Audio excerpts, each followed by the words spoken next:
એક વખત તો એક ડોશીમાં મોદા પડ્યા બીમાર, અને પછી બીમાર થયા, ખાટલામાં પડ્યા, અને બોલવાની હિંમત હતી નહીં, કઈ બોલી શકતા નતા. ખાટલામાં પડ્યા પડ્યામાં આંગળી ચીંધે. આજુબાજુ છોકરાઓ ને છોકરાને વહુઓ ઊભી. અરે છોકરાને વહુઓનો તો એમ કે માજી કઈ ખજાનો છુપાવ્યો છે, આપણને એ કહે છે, ઈશારો કરે છે, બોલી શકતા નથી. એટલે આંગળી ચીંધે હમણાં કોઈ જોવે નહીં, ડોશી માને જોવે ઉભા ઉભા બધા છોકરાને વહુઓ.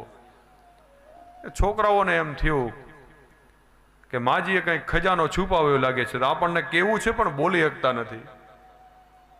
તો કે હવે કરવું હું? ઘણું પૂછવું પણ બોલાય તો ને. છોકરાઓને એમ કે એમને મરી જશે તો આપણે ખજાના વગરના રહી જશું, મારી જતા રહી છે.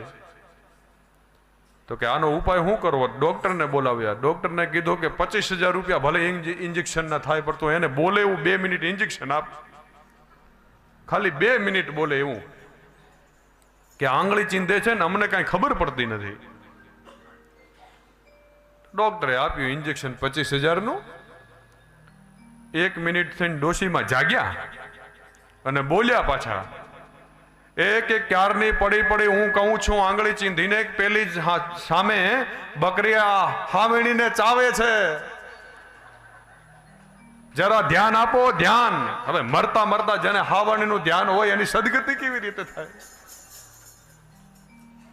ઘરમાં આસક્તિ હોય, મરતા મરતા ઘણા લોકો સુધરે નહીં. એક ભાઈને તો કીધું કે તમારે સમય થયો ને તમે હવે માળા ફેરો, તો ચકલીને માળા ફેરવવા માંડ્યું.